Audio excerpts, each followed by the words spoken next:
Okay, people. So I've got the pleasure to conversate with Susan Dynner, right?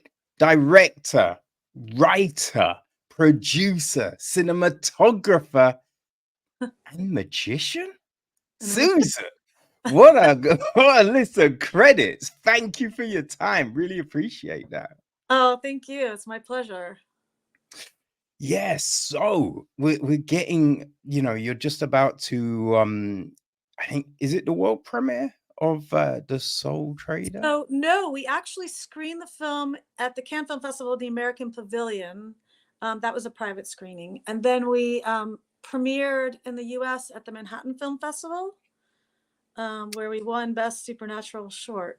So that was exciting. Ah, Yeah. nice. Yeah, so The Soul Trader, right? Yeah. This is a really interesting short. And from the press materials I've had a quick chance to glance through, it's a proof of concept for something larger, Yes. right? So, So, but it says TV or film, yeah. So right? I'll tell you the whole story of how it came about. Okay.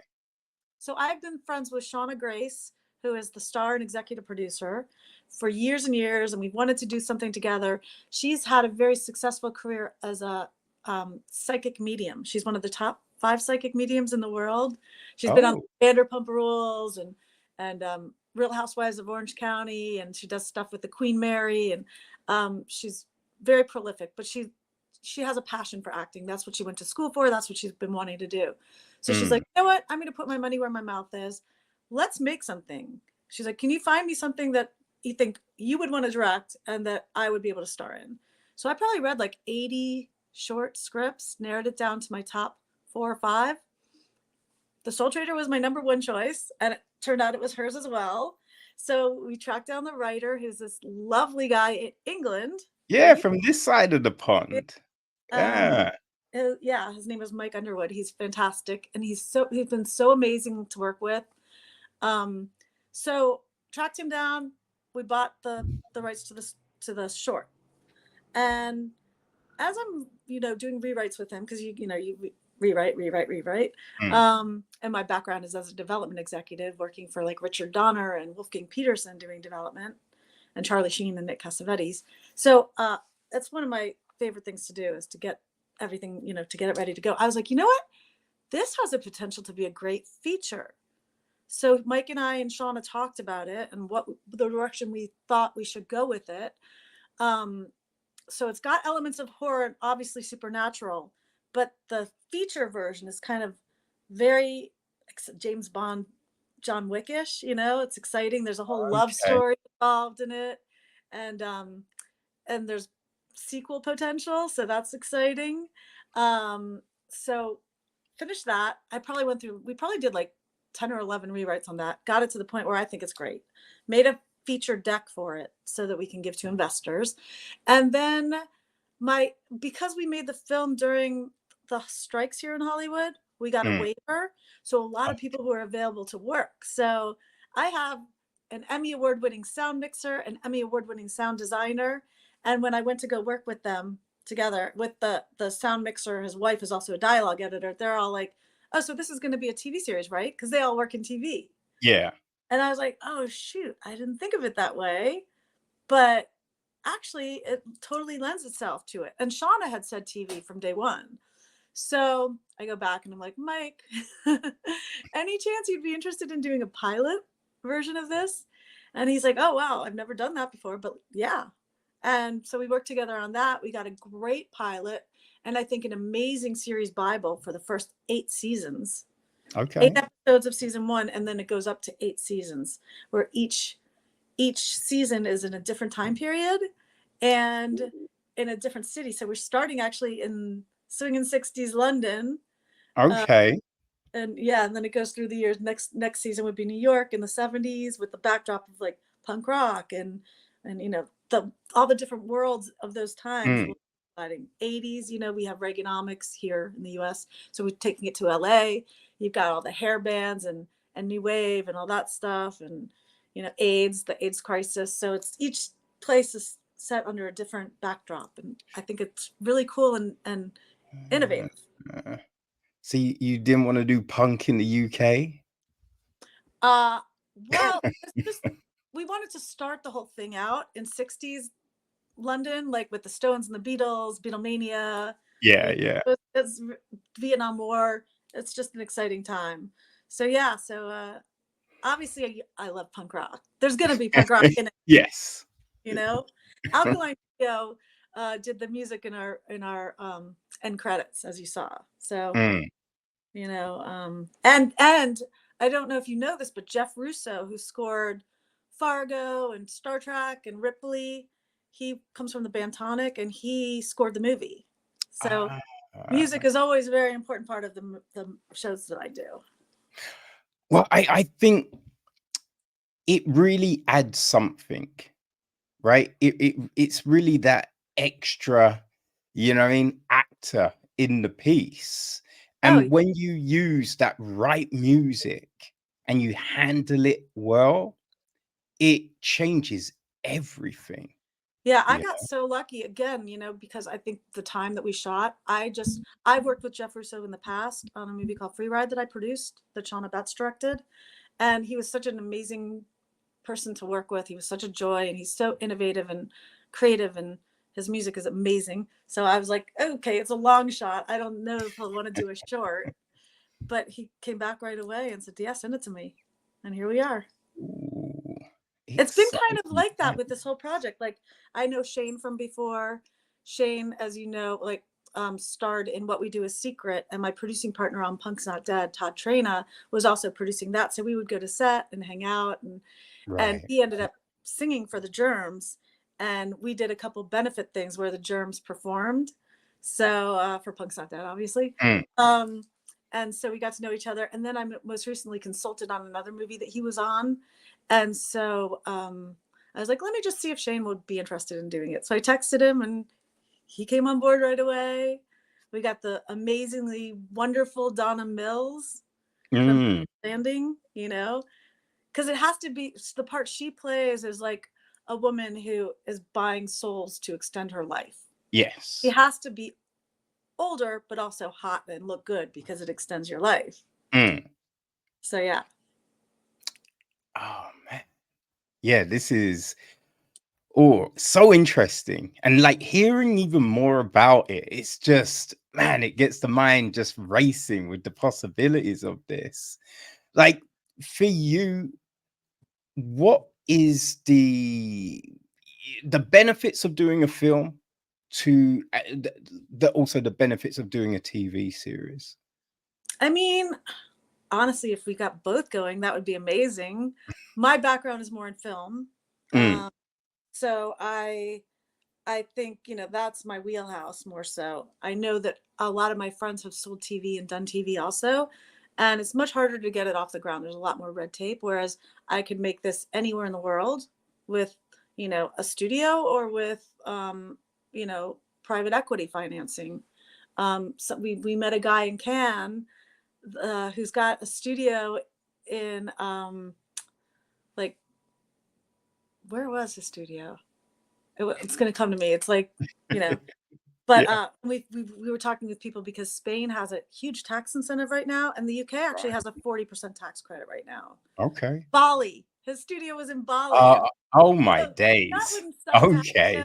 make a movie in Bali because he's got all the equipment and everything, and it's like a quarter of the cost of what it would cost to do it in the US.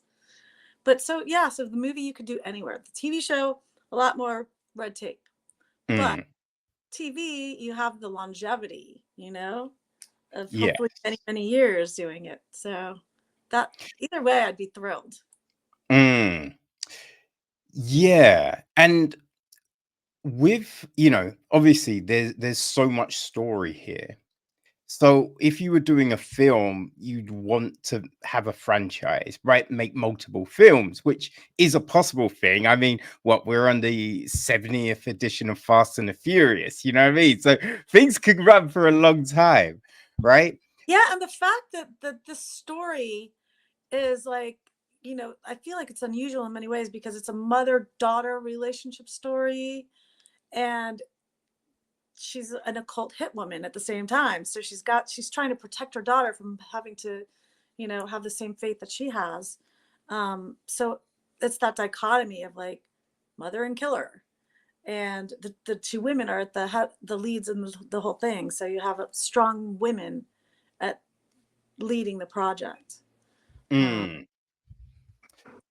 Yeah. I mean, what does that mean to you? Right? Because you often have people talk about, strong female leads, but all they've really done is put a woman in the place of a male. Right? So the character, they've just kind of superimposed this person, and it doesn't always work, right? But we've seen so many strong female leads in the past. Ripley is, I think, just the poster child for that. And Sarah Connor in the Terminator franchise, like La Femme Nikita, like there's been so many great films, Crouching Tiger, Hidden Dragon with these Mhm. female characters, So when you're kind of looking to cement this, like for you, what does a strong female lead mean? Well, for me, representation is important. Obviously, there it's. I have this organization that I co-founded with three other female directors called Gen XX, because we're basically directors who kind of came up during Me Too. We were the ones who were Me Too'd, and now everyone's kind of hopping over us to hire other female directors that are Yeah, much yeah, younger. yeah, yeah. And we're like, wait a minute, we're all talented, and we just want our shot. We weren't given the actual shot. So it's important for me to tell stories where representation is evident. So having a female mother-daughter lead uh, in a story, and it's a strong woman, and she's real and vulnerable and strong, and just all facets. I think it's a great thing. We need more. It's funny because we, in doing Gen XX, we work with like the Gina Davis Institute and some other organizations for statistics, to get statistics about women. And Yeah. even though we're 51% of the population, we're generally only 30% on screen. And it's even more dismal for people of color, women of color especially. So it's it's important for women to see other women representing themselves on screen. Now, obviously, I don't know that anybody's an occult hit woman in real life, but also a mother. So yeah, so you're gonna get all aspects of her. Mm. Yeah, no, I definitely think that is a thing, when you're creating something that people can look at and, you know, relate to, right? Yeah. Or aspire to, because watching someone like yourself and the credits, I mean, the credits are crazy, right? But seeing that you did all of this and you worked on like these incredible projects, that's going to be inspiration to people, right? That think, I'm not sure I can. And, you know, I also believe, though, it's not just women, Yeah. right? Because watching anyone succeed, persevere and do well, that's a fire that, I mean, can spark anyone, Well, yeah, I'm So, proud. I'm actually really proud that like over half of our cast and crew are women, people of color, not or non-binary or disabled. All the people. mm. It's important to put your money where your mouth is. Exactly. Yeah, that's a big thing. There's a lot of this is real. It's just lip service, right? When a Hmm. lot of studios and people talk about, you know, doing better, doing more, Yeah. and you don't really see it, or you see it in just one type of way, Right. right? Like usually when they're showing an interracial relationship, it's white and black, Hmm. but why just white and black? Yeah. Right? 100%. Why not Indian Chinese, Indian black, Chinese, and you know what I mean? Like there's so many different like iterations of love and relationships, but we only really see a certain type over and over again, It's you know? true, and you probably won't see it in the film because like we had in the party scene, we have a lot of background, and we have every kind of representation there, but it's background, Mm. But even just seeing it in the background is something. There's Yeah. there's there's there's a lot of people that make things, and you could have things in the background. You could have your extras being, but it's just not. Hmm. And it's kind of it was always a baffling thing about shows like Friends, right? Yeah. Where there was just that Yeah. lack of diversity. Well, in my real life, I have all kinds of friends. I have friends that are blind, deaf, in wheelchairs. Like I have, black, white, like you said, Indian, Asian, all different. So I just went to my friends and said, "Do you guys want to do backgrounds? And we'll pay you." And so it was fun because a lot of them all know each other. So they were just hanging out at a backyard party like they would, except dressed Mm. up. Which then makes it just feel more realistic in Yeah, itself. yeah, exactly. Oh man, like with if you were doing a film, would you look to hit the same elements as the TV show? In terms of what? Like settings in the different time periods and that kind of thing. So that's just for the TV series. If it's a feature film, it's present day. And Right. it's yeah, it could be anywhere, really. We kind of have to, I don't want to give anything away, but in the short version, she's got a son, but in both the feature and the series, she's got a daughter, because we learned that as the writer and I were working on all the lore and what, where this all comes from, we decided that it was passed down from mother to daughter, Right. this gift. Um so yeah, she's a girl in the series and in the feature version. But yeah, the feature version is present day, um, anywhere, super fancy and rich. A lot of sexy settings. Right, right. Because you have to be very rich to buy souls. Well, that's the thing, right? It's definitely not going to be a poor man's drug, as it were. Exactly. And the series version is kind of a mixture of Dexter meets True Blood, because of the supernatural Mm, aspects, and she learns that she has to do this to stay alive, and that her daughter is subject to the same fate, which we don't know in the beginning. And then the Dexter version, because she starts off by stealing souls of undesirable people who are doing very bad things in society. right. And then as we progress, she learns that a more pure soul extends lives for longer and gets a much heftier price tag. So there's that, like, what do you do? Mm. So Ooh. our main question in both, though, is like, how much is your soul worth? Are we commodifying everything now, including a soul? Well, that was an actually that's so creepy because that was actually good. I was gonna bring that up, right? Because in the press notes, right, there's a little blurb from Mike. And he talks about, right, what would happen if the human soul could be bought and sold, right? Which, is the concept. But you think about it, it's kind of already happening. You know what I mean? It's Absolutely. just like because there was the researchers that got bought out to say that sugar was good, right? And fats, and then we've had again the same lot of people around climate change, and so people get bought all the time Mm. to relay different messages where it's like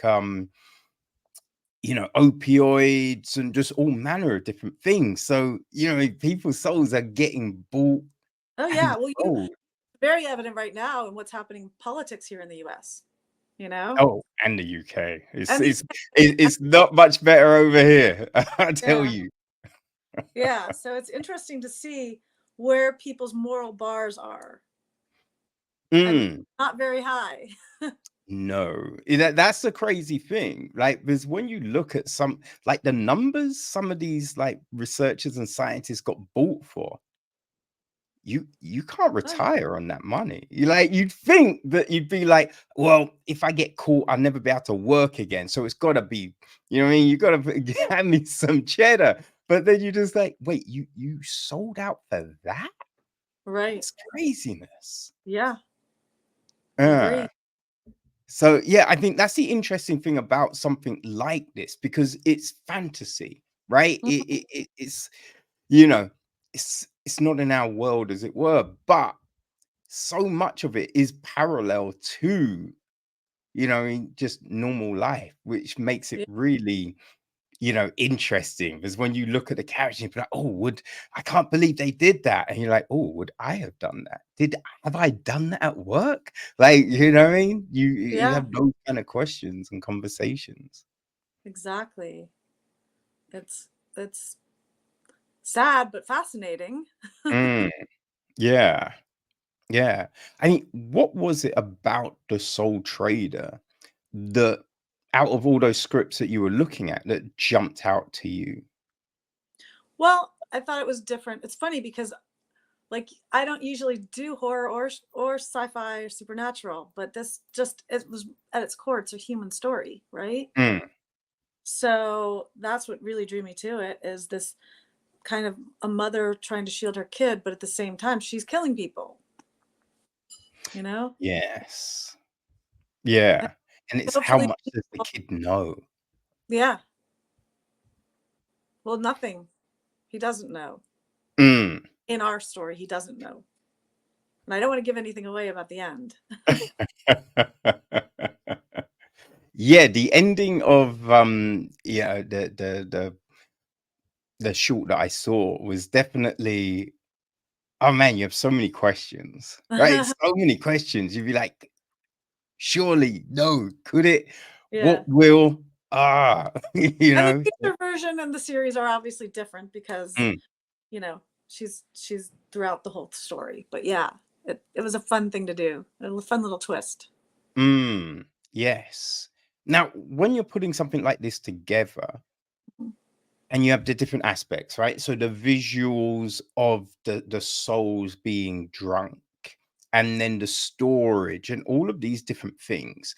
Like we've seen programs that might have a similar kind of concept within their stories and that kind of thing. So you're trying to make it different, but so when you kind of envision these aspects, how did you settle on what we have?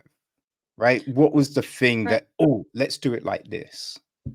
Well, I tried to envision, and I haven't watched a lot of that stuff, so I don't know. So I don't know if I'm copying stuff or if I'm No, thinking. no, no, no, it is very But different, and I did like the vessels. I was just yeah, like, "Oh, that's pretty snazzy, that's pretty cool." yeah. So it was we had to figure out a way like that this could carry on. So that was what the necklace was. When she taps the necklace, she's able to steal souls. Yeah. Uh, But the actual look of it itself, I just thought, what would something like that look like? And is it different if it's a bad soul or a good soul, if it's a man or it's a woman? So just tried to get creative with that. And we did it a lot of different ways before we settled on this. So each different kind of souls might have different colors per se? And different sounds. My sound guy was amazing because I'm like even in the music, you kind of hear echoes of screams when souls are. Mm, I mean, and there's definitely a difference between a good soul or a bad soul. We wanted to kind of differentiate that without making it super obvious. yeah. Yeah. Okay. So when you're creating like the Bible, as it Hmm. were, for this, are you then having to think of all the different iterations of a soul and what that then could look like? Yeah, I mean that's the fun part. That's what I love about film is it's collaborative. Mm, So my idea might be a starting point, and then we play around with different things. Like I didn't think of the kind of screaming sound until we started really discussing it, and it's so random. Like this is your job. You get to sit around and talk about what would this imaginary thing be. It's very fun. mm. Oh man, I can definitely imagine, you know. There's a lot. a lot to play with, Yes. with something like this. Yes. Definitely. Yeah. Were there any kind of reference points that you gave to the actors for kind of inspiration, or like your character is going to be like this person, or Oh yeah, we had discussions over everything with all of the talent. That's part of what I do as a director is, we sit and their job is to bring me the character that they envision, and then we talk about it and discuss it and say, well, what about this or that? But yeah, I mean, and the great thing about when you're directing is you want different takes in the editing room, so you don't want everything to be the same performance. So you're Mm, giving like with I don't know if I'm going to give anything away if I say this. With Shane, I was saying, he did it his way. It was amazing. It was perfect. And then I'm like, now let's have some fun with this. Like, what's going to happen. Try seducing her in this thing, or try, you give just different mm. directions. You get a different take, and I think it's fun for the actors that way too, because it keeps the performances fresh.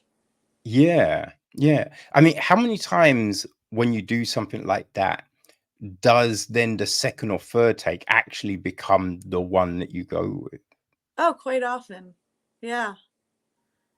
I remember when I used to work for Wolfgang Peterson, we were working on In the Line of Fire. And I mean, that cast, if you haven't seen the movie, go back Oh, and try it's and great. Yeah, see it. it's great. John Malkovich, Dylan McDermott, Clint Eastwood. And there's a scene where Clint Eastwood plays Secret Service agent, and his nemesis is John Malkovich's character.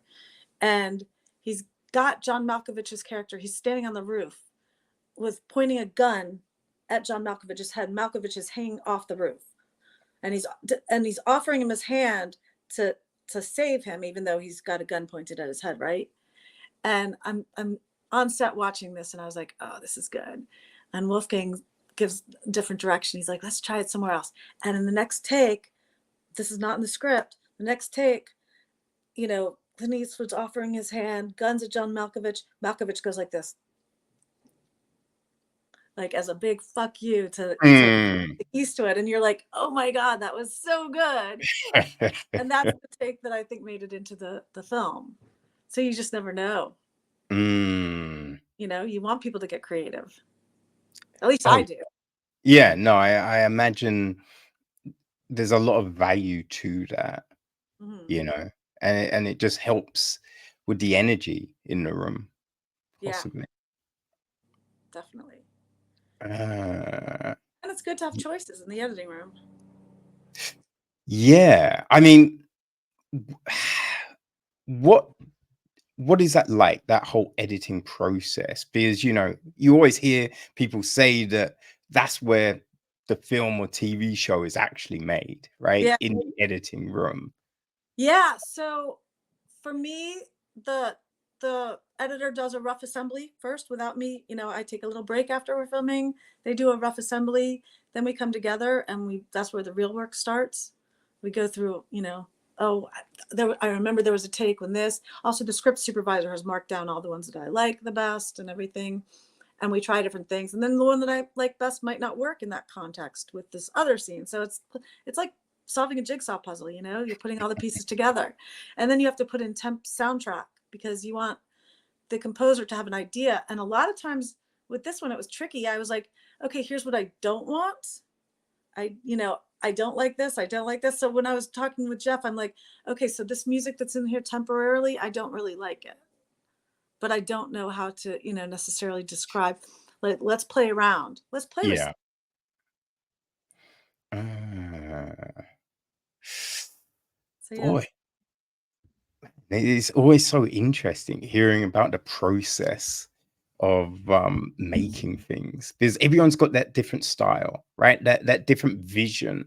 So it's so interesting. And as you say, you don't usually do fantasy or horror. I mean, Yeah. this is a complete 180 to brick, right? So Yeah, but Brick was you know, modern day film noir set in high school. Mm, It has a lot of thriller elements to it, and I love a yeah, good thriller. And to me, this is a thrill. It's a supernatural thriller.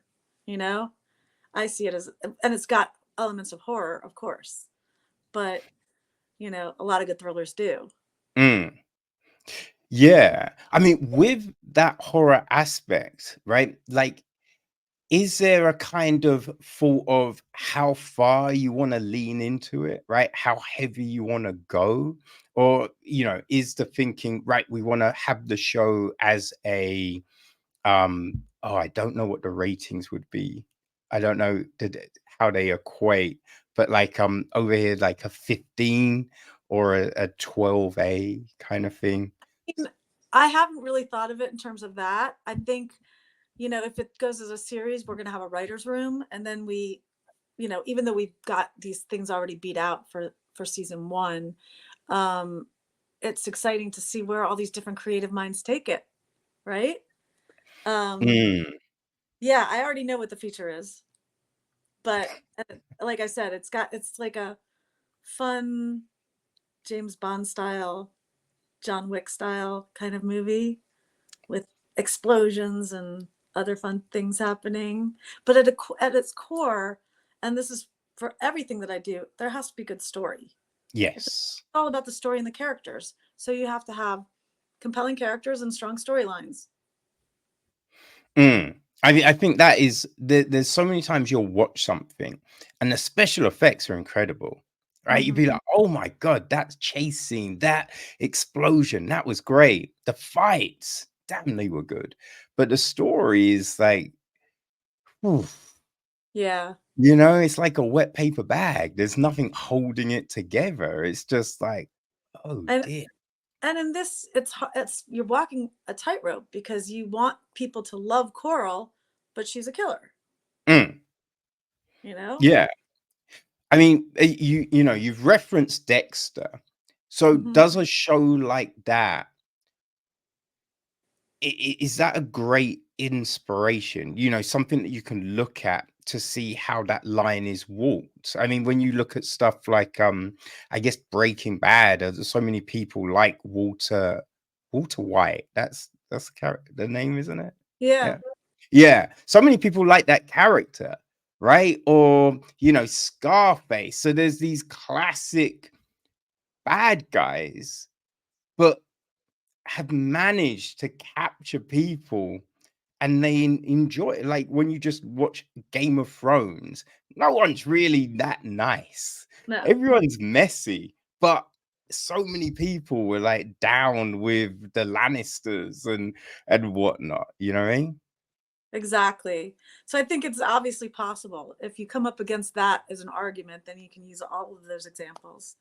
Or even Succession, right? Those people were all despicable. Yeah, I mean, it's always, yeah, it's always the way. It's interesting, but Yeah. it's getting that balancing act right. Yeah, I think in our feature version, Coral, you are rooting for her. You are rooting for her. You're rooting for her love story. You're rooting for her daughter Emily. So it's it's funny because you're having people rooting for a killer, but it's also like she's forced to do this. This is her way, the only way she can survive. Mm, yeah, yeah. But it's that question. It's just like, well, do you carry on or do you just be like, all right, enough is enough?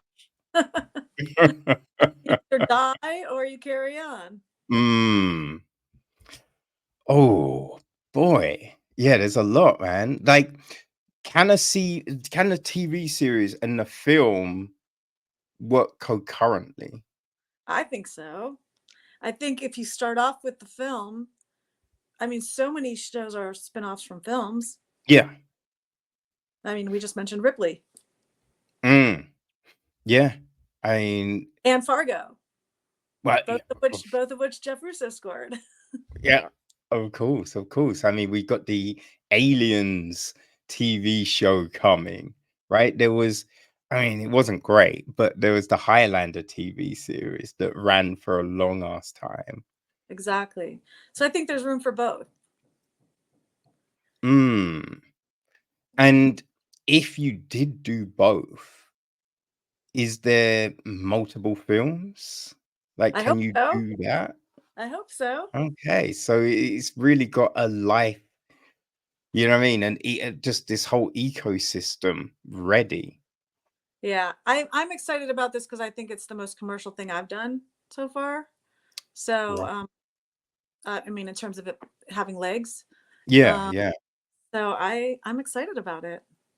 Mm. Now, because again, you've done so much in this industry, right? You've been behind a lot of big, great things.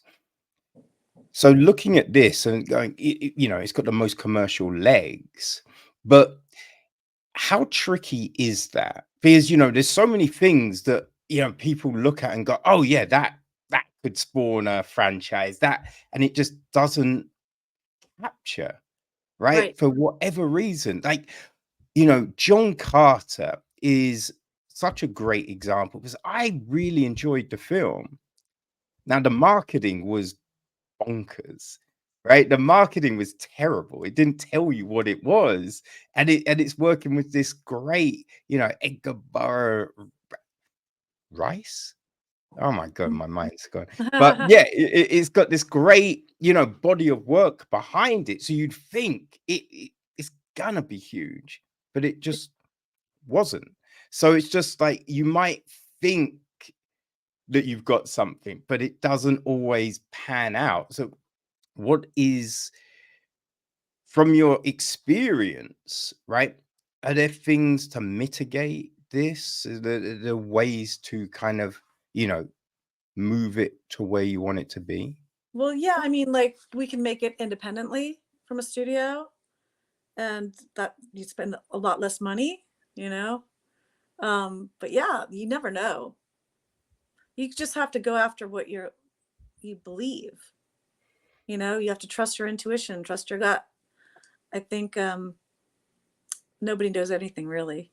Like, I mean, I worked for some of the biggest directors in the world. I worked for Richard Donner, who did Superman, The Omen, The Toy, Mm, Lady Hawk, all the Lethal Weapons. And then I worked for Wolfgang Peterson, who did Das Boot and In the Line of Fire, Outbreak, Air Force One, Troy, Perfect Storm, like all really big studio movies. So I do have that background also because they yeah. trusted me to find them their projects, right? Mm. Or to help. I was just one of many, but you know, so so the fact that I do come from the studio world, even though I've mostly made indie films, I still want to make studio films too. You know, I want to do both. I've been a Sony TV directing fellow, Sundance Stories of Change directing fellow. So I've got a lot of the cred of having done these programs, been these fellowships Yeah. behind me too, because I've been vetted. So hopefully people want to take a chance.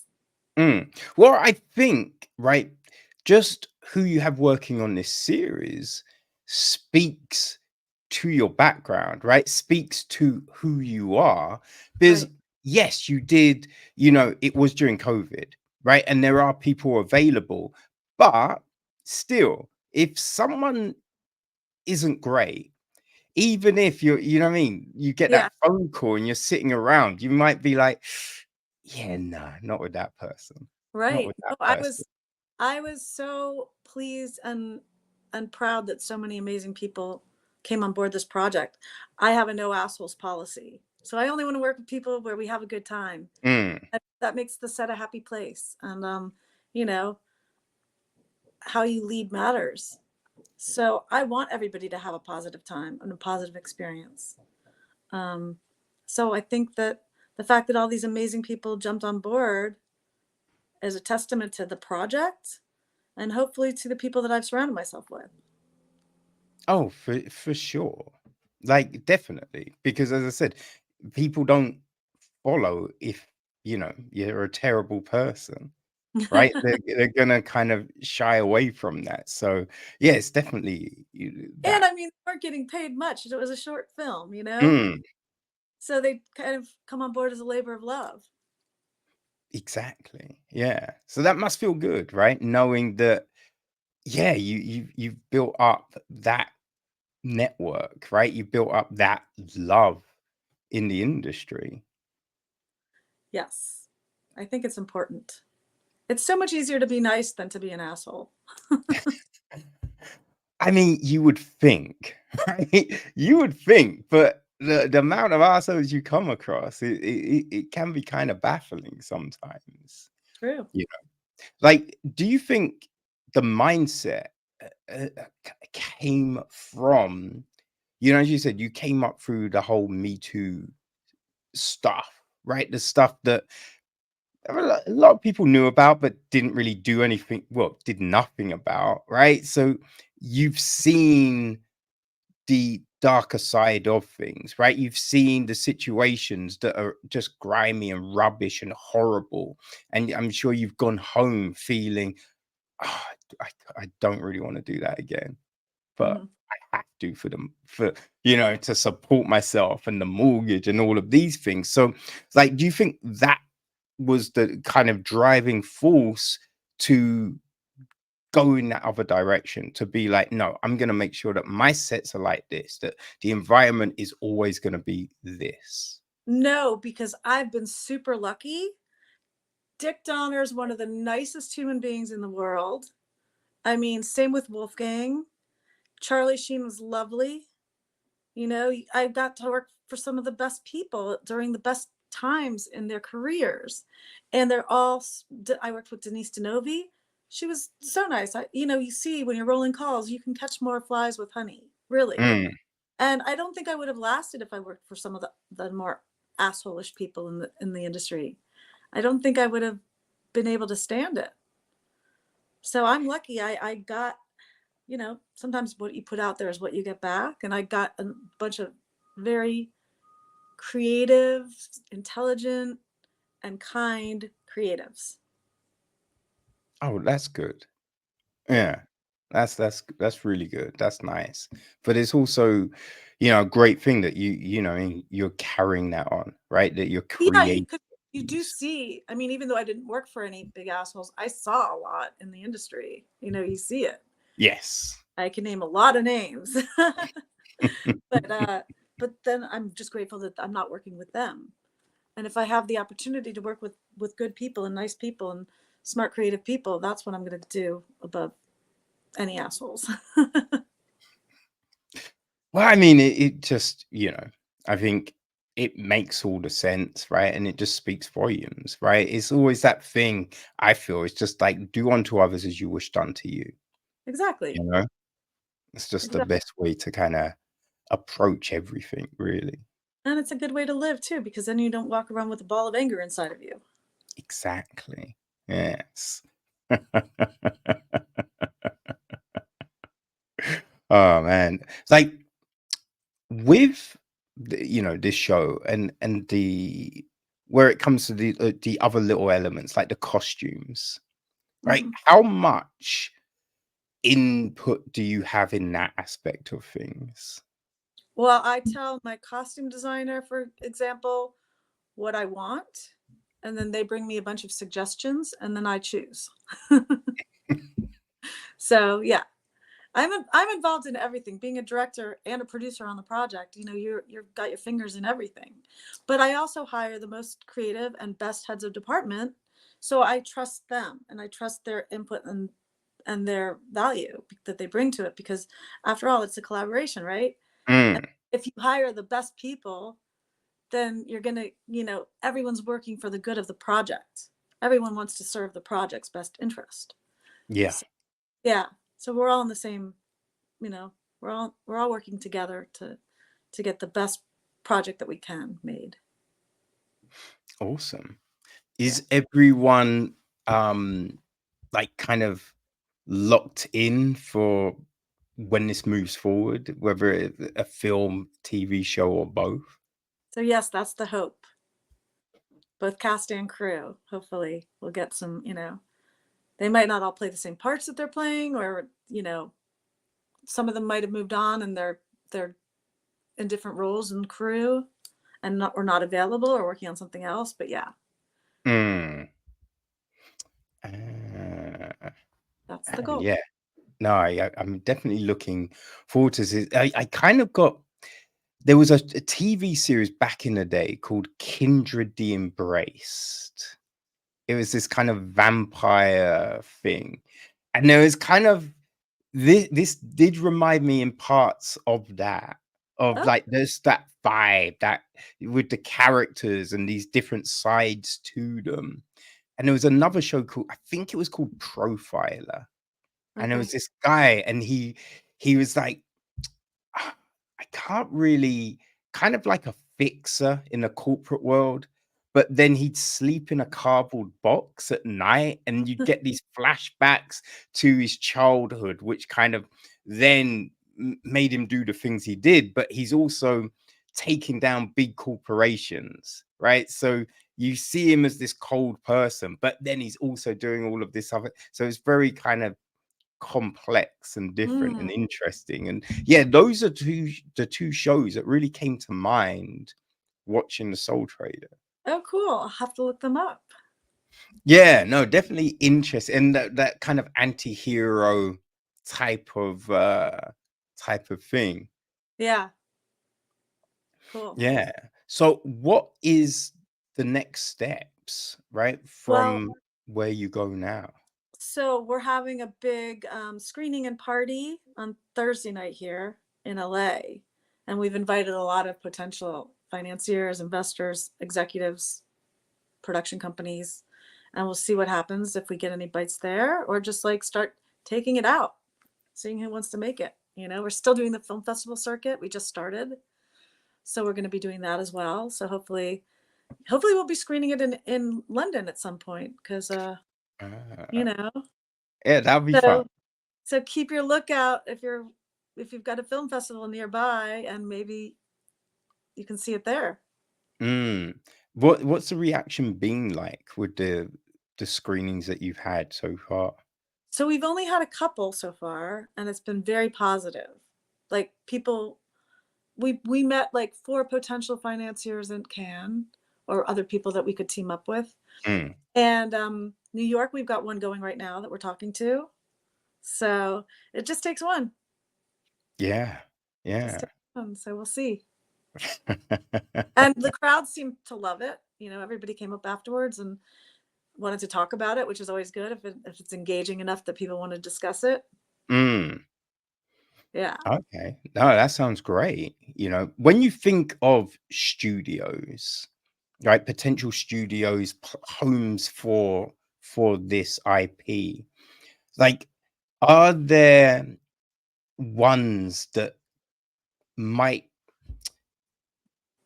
with their history, you think, oh, this would work really well there? Are there places that you think, oh, this could be a great fit? Or is it just we could take it anywhere?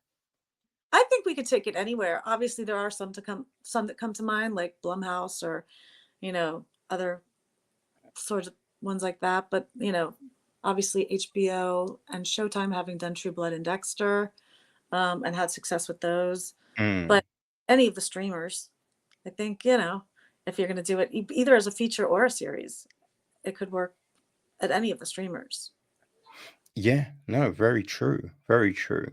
Like, also, like, when you're trying to get something like this going, because oftentimes, right, something goes to a studio, a streamer, and you might get a season and then it gets cancelled for a number of reasons, right? And it's not even people didn't want to watch it, right? Because you've had shows that have had huge numbers, but they got cancelled. Yeah. So, is there anything that you build into a deal where if they're not going to follow it, you can take it somewhere else?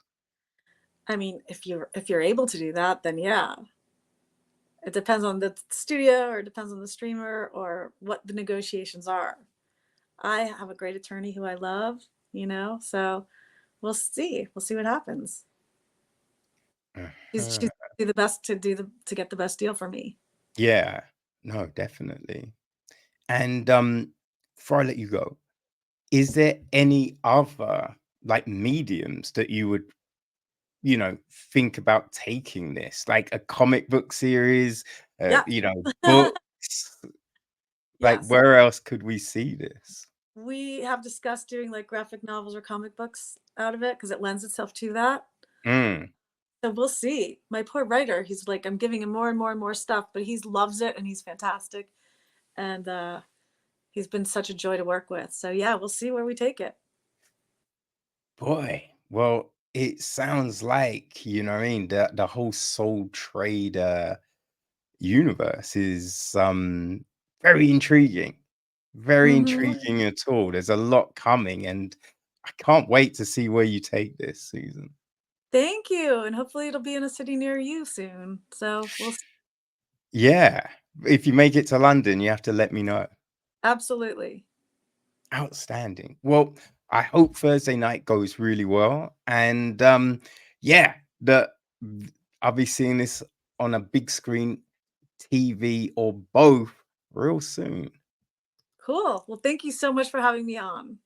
Hey, no worries. Really appreciate the time. Thank you and all the success. Thank you. All right. Take care. Okay. Bye.